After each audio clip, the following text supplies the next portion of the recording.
Assalamualaikum warahmatullahi wabarakatuh.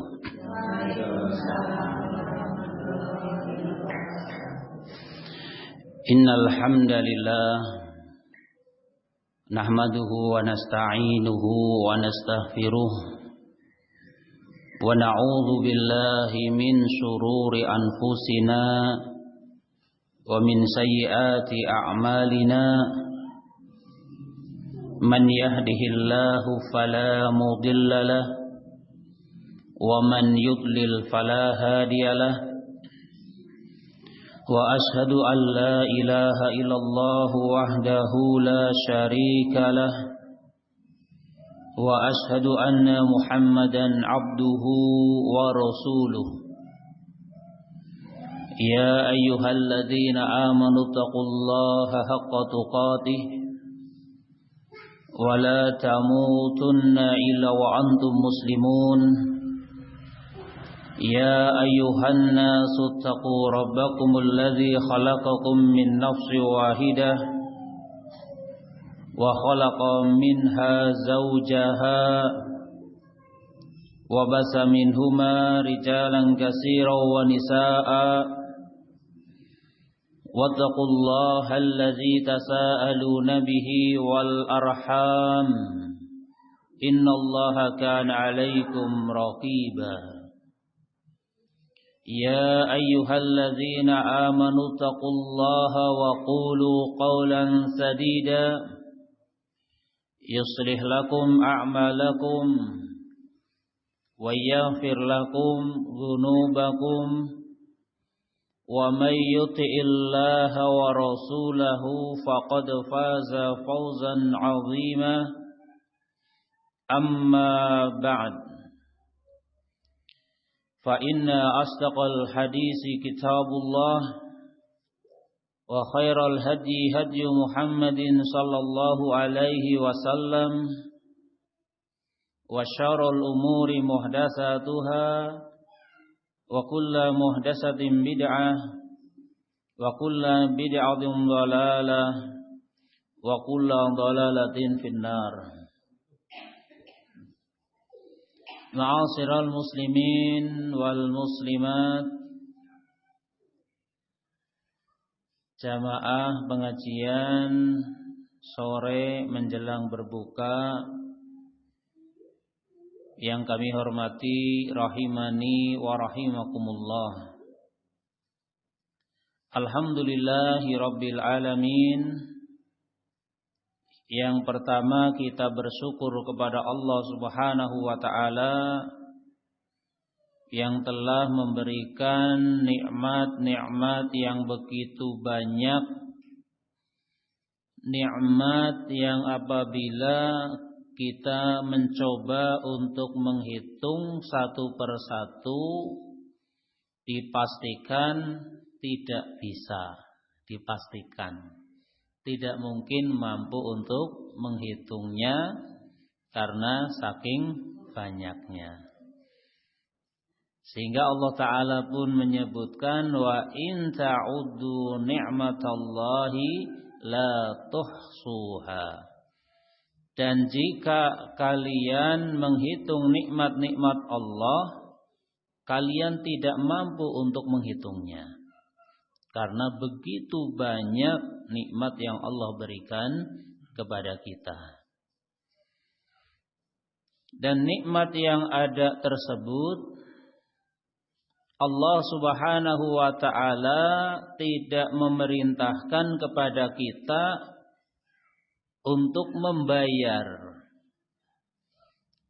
Karena kalau kita disuruh membayar ya pasti tidak mampu karena saking banyaknya. Akan tetapi yang Allah minta kepada kita adalah agar nikmat yang ada itu disyukuri. Dengan cara pertama mengakui nikmat yang ada berasal dari Allah. Wa ma bikum min ni'matin fa minallah. Nikmat apa saja yang ada pada kalian itu berasal dari Allah, bukan dari yang lainnya. Kemudian yang kedua, kita banyak memujinya, mengingat kepadanya, banyak berzikir kepada Allah, terutama dengan kalimat pujian alhamdulillah. Kita diberi nikmat banyak, alhamdulillah. Diberi nikmat sedengan misal nggih, alhamdulillah. Misal gambarannya, misal seorang pedagang di pasar dari pertama buka sampai tutup nggak ada yang megang gitu. Alias kosong, nggak ada yang beli. Ucapannya napa? Ucapannya napa? Ya sama, kenapa kita tidak mengucapkan alhamdulillah? Tidak ada aibnya mengucapkan alhamdulillah sebagai bentuk pujian kita kepada Allah, atau boleh ditambahkan ala kulli hal. Loh, masih diberi usia, itu kan nikmat ya kan? Masih diberi kesehatan, itu nikmat ya. Sehingga jangan pernah ragu untuk mengucapkan alhamdulillah sebagai bentuk pujian kita kepada Allah Subhanahu wa taala. Kemudian bentuk bersyukur yang berikutnya, dan ini adalah pembuktiannya, adalah dengan menggunakan nikmat yang ada untuk beribadah. Misal niki, seseorang sudah dikasih nikmat berupa rizki, penghasilan dalam sehari, misal dia dapat jumlah yang banyak. Dia mengakui nikmat ini dari Allah, rizki ini dari Allah, dan dia juga mengucapkan alhamdulillah hari ini dapat banyak 1 juta misal, kathah mboten? No, sekedhik panjenengan. Oh, kathah nggih, sami nggih. Ya, misal jualan sehari dapat 1 juta misal. Nate? Nggih, nate sing pedagang mungkin nate nggih. Ya, sehari dapat 1 juta misal niki. Kita akui nikmat ini dari Allah. Dia juga pedagang itu mengucapkan alhamdulillah, masyaallah, alhamdulillah hari ini dapat banyak gitu.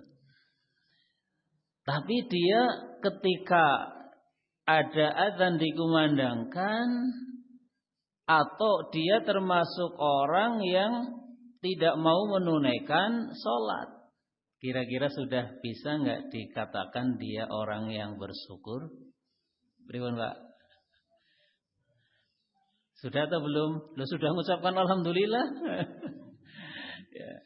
Karena dia belum menggunakan nikmat itu untuk ibadah, ya. Hartanya tidak menjadikan dia bisa beribadah, kesehatannya tidak menjadikan dia bisa beribadah. Meskipun dia mengucapkan alhamdulillah, alhamdulillah, kok nggak sholat, namanya belum bersyukur. Ya, contoh yang konkret nih, niki bulan Ramadan nih. Menawi enten tiyang Islam boten puasa. Menawi ibu-ibu mungkin maklum nggih, kadang kan enten napa datang tamu niku nggih, tamu bulanan. Niki bapak-bapak niki. Enten bapak-bapak datang tamu. Ya tamu ke rumah gitu ya. Ya tamu bulanan enggak mungkin ya.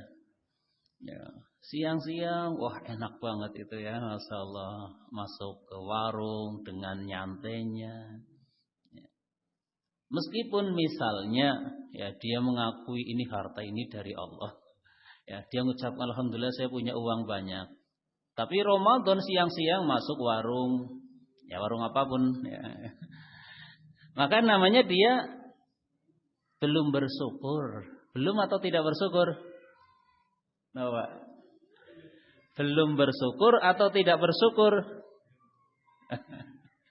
Ya, kita katakan belum bersyukur dengan harapan semoga orang itu, orang yang seperti itu mendapatkan hidayah dari Allah Ta'ala, sehingga dia akan mau bersyukur kepada Allah, dibuktikan dengan beribadah. Dan nikmat yang Allah berikan kepada kita ada nikmat yang paling besar. Ya, kalau diurutkan, nikmat pertama berupa harta benda.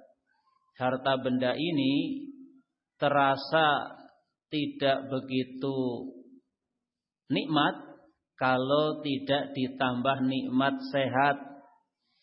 Menurut jenengan, nikmat harta dengan nikmat sehat ini lebih tinggi nikmat yang mana? Sehat nopo harta? Nuwun sewu nggih, nuwun sewu.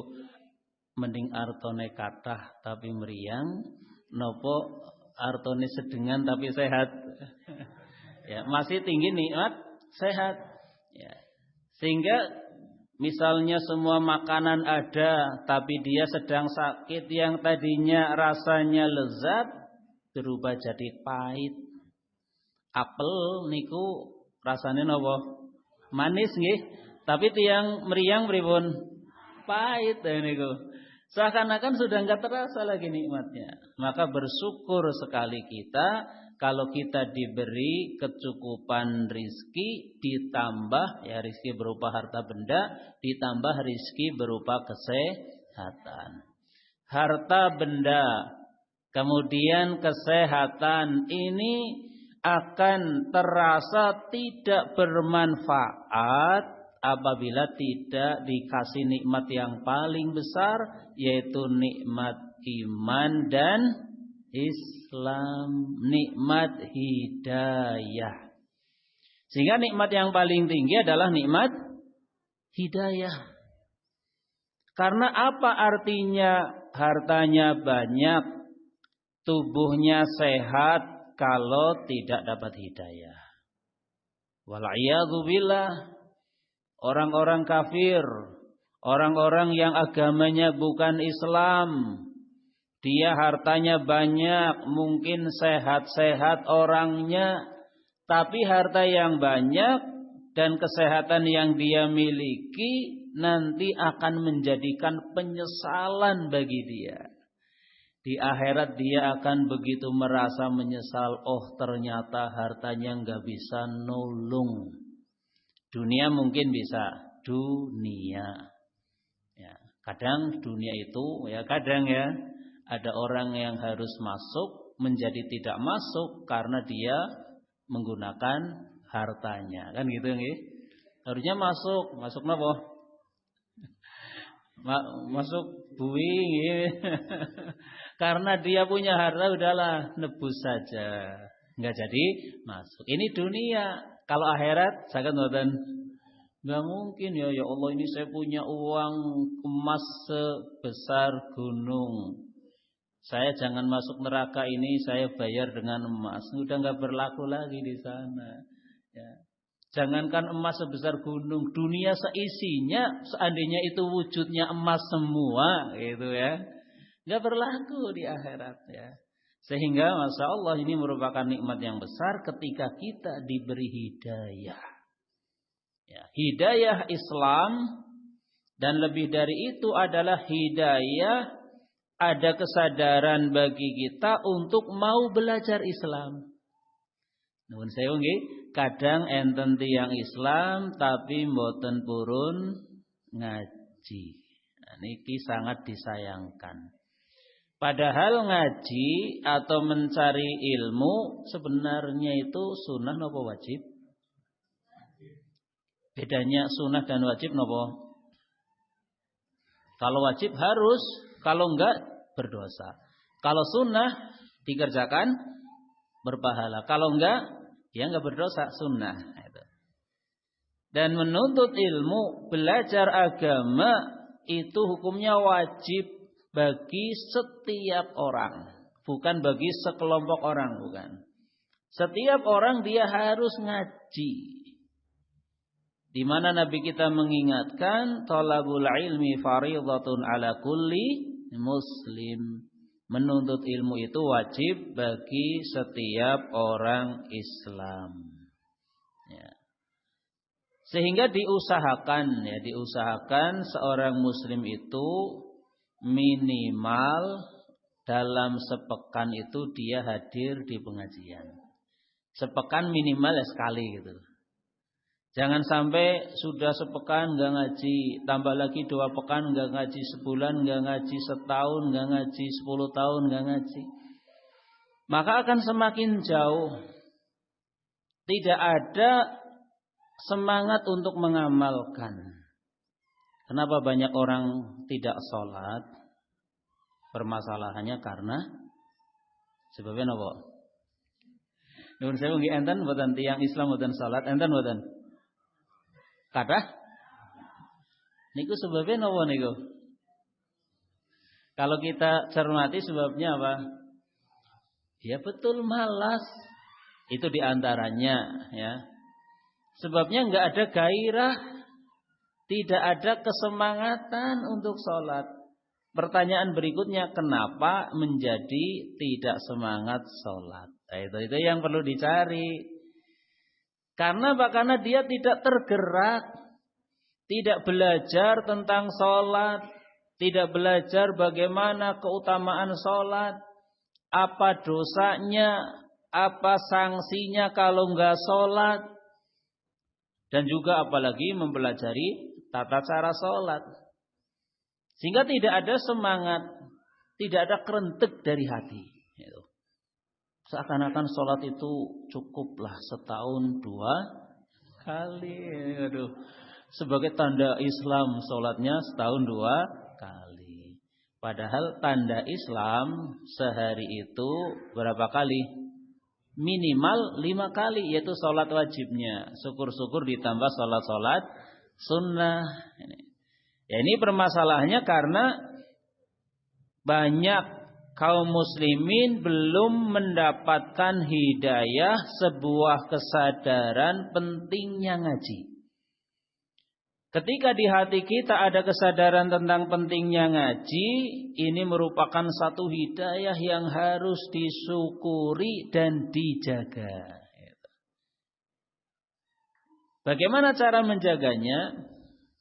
Ya, cara menjaganya bisa kerjasama satu orang dengan yang lainnya, saling tawasau bil haqqi, tawasau bis sabr. Kadang kan ada yang dia malas, ya dikasih nasihat, dikasih motivasi. Ya, maaf saja ya, takmir masjid, mereka aktif, kreatif, aktif dan kreatif. Bagaimana caranya supaya kaum muslimin mereka bersemangat untuk belajar agama. Kalau sudah tahu nanti akan semangat gitu. Karena nggak tahu seakan-akan nggak ada takutnya gitu. Padahal nuwun sewu nggih, yang namanya tidak sholat, dosanya bisa dibayangkan lebih besar dari mencuri. Orang tidak sholat dosanya lebih besar dari minum nopo?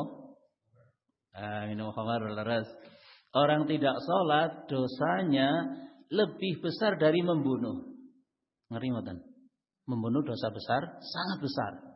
Tidak sholat lebih besar. Sehingga para ulama menjelaskan hukuman atau dosa atau status gitu ya, orang yang tidak sholat terbagi menjadi 2. Ada yang mengatakan orang yang tidak sholat dia hukumnya telah kafir. Ada yang mengatakan dia tidak kafir. Ini menunjukkan apa? Menunjukkan sampai ada perbedaan pendapat. Yang satu mengatakan hukumnya kafir, yang satu mengatakan tidak kafir. Ini menunjukkan begitu besarnya sampai terseret kepada kekufuran. Wal'iyadzu billah. Ya. Ketika diselidiki, dicermati lagi, ternyata yang lebih kuat pendapat yang mengatakan kafir. Gitu. Berarti kan sangat ngeri. Dan tidak ada gini, ulama beda pendapat. Orang yang mencuri hukumnya kafir dan yang satu berpendapat tidak kafir, itu enggak ada. Semuanya sepakat mencuri tidak menjadikan orang itu kafir. Kecuali kelompok yang menyimpang ya, kecuali kelompok yang menyimpang dari orang-orang Khawarij yang mereka mengatakan orang Islam yang berbuat maksiat berarti telah kafir. Tapi ini kelompok yang menyimpang. Kita nggak ikut kelompok model itu gitu ya. Ada orang Islam kok mencuri, oh kafir. Kenapa? Karena mencuri. Ada orang Islam minum, menurut mereka kafir. Ya, kalau kita tidak menggunakan pendapat yang seperti itu. Ya, karena itu bukan termasuk amalan yang menjadikan pelakunya keluar dari Islam. Di sana dosa terbagi jadi dua. Ada yang menjadikan keluar dari Islam wal'iyadzu billah, ada yang tidak menjadikan pelakunya keluar dari Islam. Maka kita harus proporsional. Yang menjadikan keluar dari Islam kita katakan itu perbuatan yang menjadikan keluar dari Islam. Yang tidak kita katakan itu bukan perbuatan yang menjadikan keluar dari Islam. Maka kita sangat penting mengkajinya. Apa saja, model apa, jenis yang bagaimana yang bisa menjadikan seorang keluar dari Islam, yang mungkin karena kita belum begitu memahami ternyata terjerumus di dalamnya. Ini yang dikhawatirkan. Ya, maka di sini kita akan menyampaikan insyaallah secara berkala satu pembahasan yang mana kita ambilkan dari kitab Kaifa Nurabbi Auladana. Bagaimana cara memberikan pendidikan kepada anak-anak kita. Wa ma huwa wajibun, ya, wajibul abai wal abna, dan juga apa kewajiban dari masing-masingnya, yaitu orang tua terhadap anak dan sebaliknya anak terhadap orang tua. Ini ditulis oleh Fadilatul Syekh Muhammad bin Jamil Zainu hafizahullahu taala. Dan di buku ini pembahasan pertama itu disampaikan tentang wasiat Luqmanul Hakim kepada anaknya. Yang mana ini merupakan wasiat sebagaimana yang tadi sudah kita singgung. Ada satu perbuatan dosa yang bisa menjadikan orang yang melakukannya keluar dari Islam. Bahkan menjadikan orang yang melakukannya dia masuk neraka, bukan sekedar masuk neraka, kekal di neraka. Wal'iyadzu billah. Karena orang yang masuk neraka itu ada dua. Ada yang masuk neraka, nanti setelah itu pindah ke surga. Ada yang masuk neraka, di neraka terus tidak dipindah ke surga. Kalau kita inginnya yang apa? Yang jangan masuk neraka gitu ya. Inginnya yang seperti itu, jangan masuk neraka tapi langsung masuk ke dalam surga. Ya, semoga kita termasuk dari golongan atau jenis ya hamba-hamba Allah yang dimasukkan ke dalam surganya tanpa hisab. Ya, karena ada orang-orang yang memang Allah sediakan bagi mereka dia masuk surga tanpa hisab. Ya. Ya, nanti akan kita singgung insyaallah. Di dalam buku ini beliau muallif atau penulis buku ini membawakan poin-poin dari wasiat Luqmanul Hakim kepada anaknya. Luqman ini sebenarnya nabi atau orang biasa, Pak? Pripun ibu-ibu? Nanti midanget nama Luqmanul Hakim, nabi atau orang biasa? Ada Nabi Luqman enten? Enggak ada. Ya, Luqman itu adalah bukan nabi, orang biasa. Orang biasa dalam arti bukan nabi, ya, bukan orang biasa seperti kita. Artinya dia punya keistimewaan, gitu ya. Bukan orang biasa dalam makna dia itu bukan seorang nabi, tapi memiliki keistimewaan sampai-sampai wasiat-wasiatnya Allah lampirkan di dalam Al-Quran. Bahkan namanya dijadikan nama bagi salah satu surat di dalam Al-Quran, yaitu surat Luqman. Surat yang ke-31 itu surat Luqman. Maka pada ayat yang ke-13, ini mulai wasiat beliau ini ada di ayat ke-13. Kalau ayat 1 sampai 12 belum, ya. Atau ayat 12-nya isyarat untuk bersyukur yang tadi, ya. Walaqad ataina Luqmanal hikmata anishkur lillah wa may yashkur fa innama yashkuru li nafsihi wa man kafara fa innallaha ghaniyyun hamid. Ya, itu di ayat 12 mengisyaratkan tentang bersyukur. Kemudian di ayat yang ke-13 qala Allah Ta'ala wa id qala Luqmanu libnihi wa huwa ya'idhuhu ya bunayya la tusyrik billah inna syirka la zulmun azim. Wa id qala Luqmanu libnihi wa huwa ya'idhuhu. Dan ingatlah tatkala Luqman berkata kepada anaknya, wa huwa ya'idhuhu, dalam keadaan dia memberikan nasihat. Hadhihi wasaya nafi'atun hakaha Allah Ta'ala an Luqman al-Hakim. Ini merupakan wasiat yang bermanfaat yang diceritakan oleh Allah Ta'ala tentang Luqmanul Hakim. Maka pada kalimat atau ayat ini ada satu pelajaran bahwa yang namanya orang tua hukumnya wajib bagi dia, gitu, untuk memberikan wejangan-wejangan, untuk memberikan nasihat, memberikan pelajaran, dalam makna ngasih nasihat kepada anaknya. Baik berupa nasihat yang mungkin terkesan seperti formal gitu ya. Anak-anaknya kumpulkan, kemudian kasih nasihat, atau nasihat satu persatu, ketemu yang ini masukin nasihat, ketemu yang lain masukin nasihat. Ya. Adapun teknis silahkan masing-masing punya cara. Yang jelas orang tua wajib bagi dia untuk ngasih nasihat kepada anaknya. Ya. Anak itu bagian dari dia. Gitu. Kenapa? Kalau anaknya salah,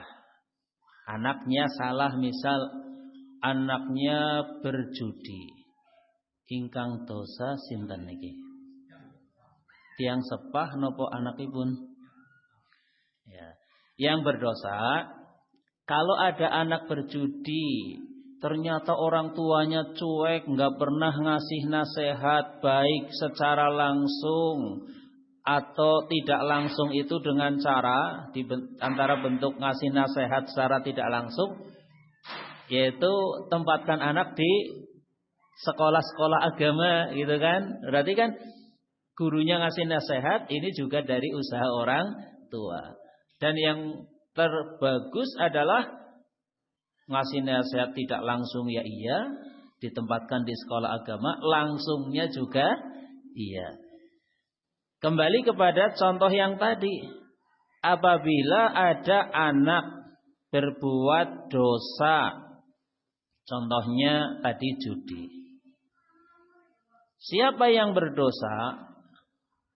Maka jawabannya, kalau orang tuanya sama sekali nggak pernah ngasih perhatian kepada anak, perhatian ilmu agama, tidak pernah nyuruh anak untuk ngaji, dia anggapannya yang penting sudah dicukupi setiap harinya dengan uang jajan yang anak itu sampai bingung karena nggak habis-habis misal. Dia merasa saya sudah menunaikan kewajiban karena sudah mencukupi yang bersifat lahiriah.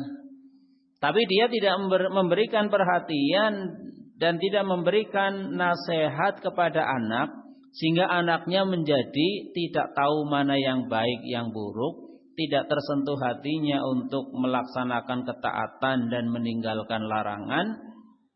Maka yang dosa si anak ya dosa. Bukan berarti anaknya enggak dosa, tetap si anak itu ya dosa, tapi dosanya juga ngalir ke orang tua. Kenapa? Karena masih kewajiban orang tua. Ini tanggung jawab yang besar atau kecil? Besar. Berat atau ringan? Berat tapi harus ditunaikan. Semoga menjadi ringan. Kalau sudah biasa menunaikan akan menjadi ringan. Nah, maka seorang Luqmanul Hakim ini beliau punya waktu. Beliau menyempatkan memberikan nasihat kepada anaknya. Ya mungkin kalau kita bisa sehari sekali atau mungkin ada waktu tertentu itu. Yang jelas harus ada nasihat. Apalagi ketika terlihat anaknya melakukan hal-hal yang sudah nyimpang dari aturan yang benar. Masih kecil sudah apa? Masih kecil sudah judi gitu ya. Dibiarkan, enggak apa-apa, biarin, siapa tahu menang. Oh malah parah ini ya. Katanya malah siapa tahu menang.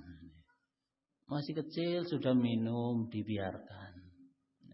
Kalau masih kecil saja dibiarkan, kalau sudah besar nanti bagaimana? Kalau sudah besar baru dikasih nasihat, biasanya itu akan apa?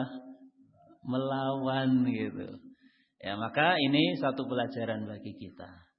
Ya, setiap kita punya tanggung jawab terhadap anak-anak kita. Bahkan Allah Ta'ala mewajibkan kepada setiap orang sebagai kepala keluarga, dia punya tanggung jawab kepada anggota keluarga. Ya ayyuhalladzina amanu qu anfusakum wa ahlikum nara. Wahai orang-orang yang beriman, jagalah dirimu dan keluargamu dari api neraka. Maka diterangkan maknanya itu adalah ajari mereka ilmu agama. Ajarkan kepada mereka adab-adab yang baik, etika yang baik. Anak diajari supaya memiliki tata krama, sopan, santun. Anak itu sebenarnya nurut sebenarnya. Ya, tinggal ngikut kepada orang tua. Tapi masalahnya yaitu kadang orang tuanya cuek gitu. Ya, dijornangi itu. Kemudian di saat Luqmanul Hakim memberikan pelajaran nasihat kepada anaknya, maka yang diucapkan oleh beliau kepada anaknya Allah sebutkan di ayat ini merupakan nasihat yang paling utama dan yang paling pertama. Apabila ada 10 poin, misal ada 10 urutan nasihat, maka nasihat ini jadikan nasihat yang paling nomor 1. Karena itulah yang paling utama di antara bentuk nasihat yang lainnya. Yaitu apa? Allah sebutkan di ayat ini, ya bunayya la tusyrik billah inna syirka la zulmun azim. Wahai anak kesayanganku, janganlah kamu menyekutukan Allah. Sesungguhnya menyekutukan Allah atau perbuatan syirik itu benar-benar kezaliman yang sangat besar. Ini prioritas yang pertama dan utama. Pertama, utama dalam bahasa Arab itu kalau ditulis tanpa harokat tulisannya sama persis. Kalau tanpa harokat itu ya. Pertama al-ula, yang utama al-aula. Bedanya cuma ula dan aula. Kalau tanpa harokat tulisannya sama. Maka kita katakan ini merupakan al-ula wal aula. Yang pertama sekaligus yang paling utama, yaitu nasihat agar anaknya itu jangan berbuat syirik. Sebelum nasihat yang banyak, kamu jangan ini, jangan itu, jangan ini, jangan itu. Maka yang utama, ajarkan pada dia, jangan berbuat syirik. Kenapa? Karena syirik itu adalah kezaliman yang sangat besar. Ya. Bahkan di sini seorang Luqmanul Hakim memanggil anaknya dengan panggilan kasih sayang. Ya, artinya apa? Ketika ngasih pelajaran, ngasih nasihat kepada anak, itu bukan hawanya itu marah, bukan.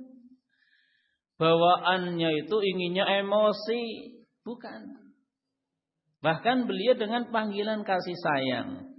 Ya, dalam bahasa Arab itu ada sebuah bentuk dari kata biasa menjadi kata yang maknanya kecil. Misal ada kolamun pena, ulaimun pena kecil gitu. Kitabun kitab. Kalau ini kutayyibun kitab kecil. Akan tetapi untuk ibnun atau ibni yang artinya anakku kemudian dirubah menjadi bentuk pengecilan, maknanya bukan wahai anak kecilku, tapi maknanya wahai anak kesayanganku. Ya, meskipun mungkin anaknya sudah besar, masih dipanggil dengan isyarat seperti kita mengatakan wahai anak kecilku. Maksudnya anak kesayanganku ini. Nate manggil anak panggilan sayang. Nate napa sering? Napa mboten nate? Masyaallah. Jarang nggih. Masyaallah nggih. Ya, padahal anak itu seneng niku kalau dipanggil sayang gitu ya.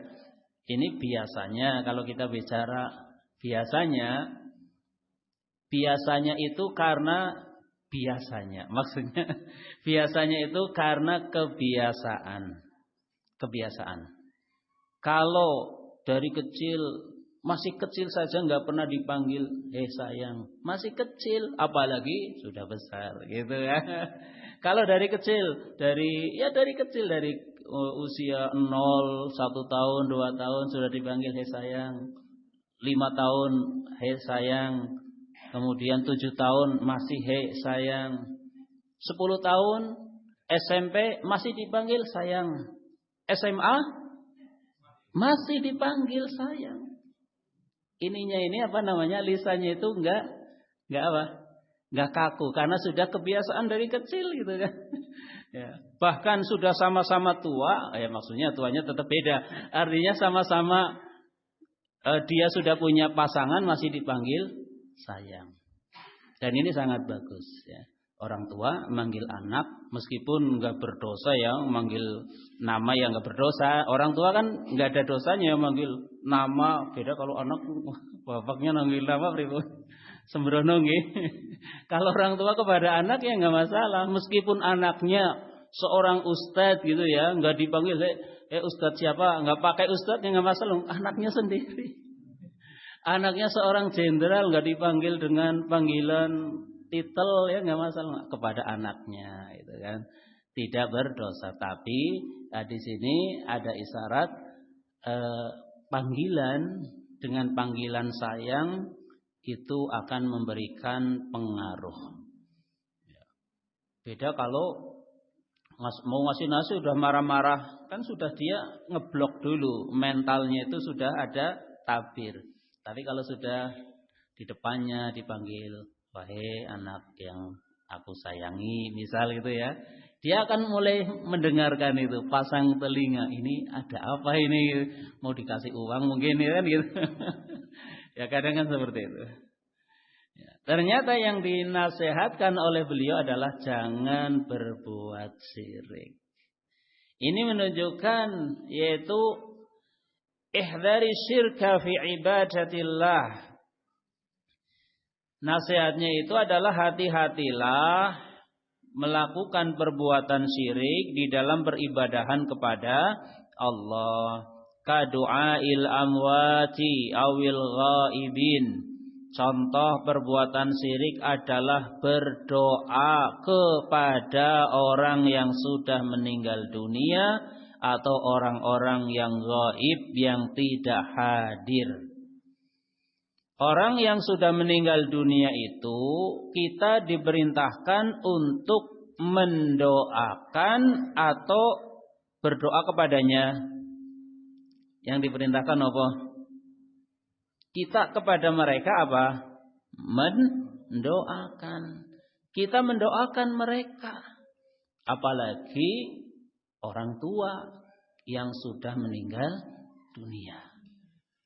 Disebutkan di akhirat itu nanti ada orang dia di neraka tiba-tiba dipindah ke surga. Dia sampai apa ya? Sampai kayak nggak percaya kok bisa gitu. Benar ketika dikonfirmasikan disampaikan ini sebab dari istighfar yang diucapkan oleh anakmu untukmu. Kalau kita ingin memberikan sesuatu yang manfaat kepada orang tua kita, ya, terutama yang sudah meninggal dunia, maka mintakanlah ampun baginya. Doakan, bukan malah dimintai, bukan. Doakan, Allahumma firlahu warhamhu wa'afihi wa'fu anhu. Ini doa-doa yang bermanfaat. Ya. Nun sewu nggih, bukan gini, nyuruh 10 orang, kamu doakan ayah saya. Dibayar masing-masing. Ya. Artinya, ya dia bisa jadi melakukan, tapi pertanyaannya apakah akan keluar dari hati. Gitu. Beda kalau seorang anak kepada orang tua, itu akan ada nggak anak doakan orang tua mengharapkan dibayar? Nggak ada ya. Oh, saya akan doakan tapi syaratnya kamu bayar saya, kan nggak mungkin ya, karena dia sendiri menginginkan orang tuanya itu mendapatkan kebaikan. Sehingga tugas kita kepada orang yang sudah meninggal dunia itu mendoakan. Mendoakannya berapa kali? Ping pinten ibu-ibu? Berapa kali? Tidak ada hitungan, bebas. Misal menit ini kita mengucapkan doa Allahumma firli wali walidayya warhamhuma kama rabbayani shaghira. Kemudian 5 menit berikutnya mengucapkan lagi. Kemudian 1 jam berikutnya mengucapkan lagi. Berkali-kali. Nah, ini tidak masalah. Mendoakan yang namanya mendoakan itu bebas. Karena ini doa yang sifatnya doa kebutuhan. Kita punya hajat, punya kebutuhan agar orang tua kita diampuni oleh Allah Subhanahu wa ta'ala. Ya. Sehingga sangat disayangkan seorang anak tidak pernah mendoakan orang tua. Apalagi orang tua yang sudah meninggal dunia, padahal yang mereka tunggu-tunggu itu doanya itu. Mereka nggak ingin dikirimi kasur yang empuk, udah nggak berlaku lagi, gitu kan? Makanan yang enak, ya dibawakan ke kuburan. Niki kopi yang dulu bapak remenin, misalnya udah nggak berlaku lagi itu ya. Kopi yang disukai atau apa yang disukai itu udah nggak berlaku. Yang dibutuhkan di saat itu doa. Sehingga jangan pernah bosan untuk mendoakan kedua orang tua. Berbuat baiklah kepada orang tua, nanti anakmu akan berbuat baik kepadamu.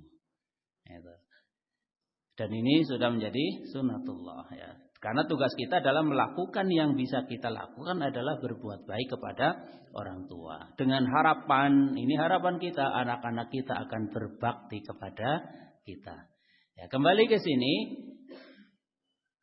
termasuk syirik adalah berdoa kepada orang yang sudah mati itu syirik gitu. Sudah mati datang ke kuburnya minta. Sudah mati dimintai. Ini kan ya dari logika saja nggak masuk akal. Dari syariat termasuk sesuatu yang dilarang. Ya, dia mengalami problem, mengalami masalah, banyak urusan, saking ruwetnya masalahnya itu gambarannya seperti apa? Benang yang basah dan bundet itu gimana, Cir? Udah basah bundet gimana? Susah sekali gitu ya.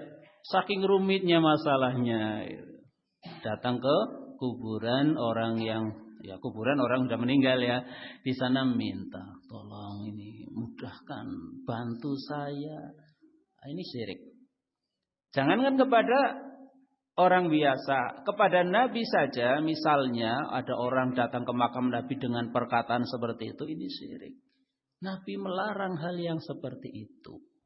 Ya, sehingga ini merupakan perkara yang paling pertama dan paling utama adalah hati-hati dari perbuatan syirik, diantaranya berdoa kepada orang yang meninggal dunia ataupun orang-orang yang tidak hadir, di mana Nabi kita Muhammad SAW mengatakan ad-du'a'u huwal ibadah. Doa itu adalah ibadah. Hadis riwayat Tirmidzi, beliau mengatakan hadis hasan sahih.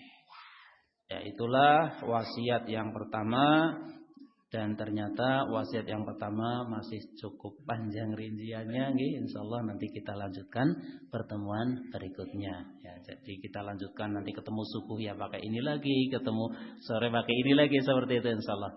Bapak Ibu yang kami hormati, demikian yang bisa disampaikan pada kesempatan kali ini. Atas kesalahan kekurangan saya minta maaf yang sebesar-besarnya. Wallahu a'lamu bishawab. Subhanakallahumma wa bihamdika asyhadu an la ilaha illa anta astaghfiruka wa atubu ilaik. Wassalamualaikum warahmatullahi wabarakatuh.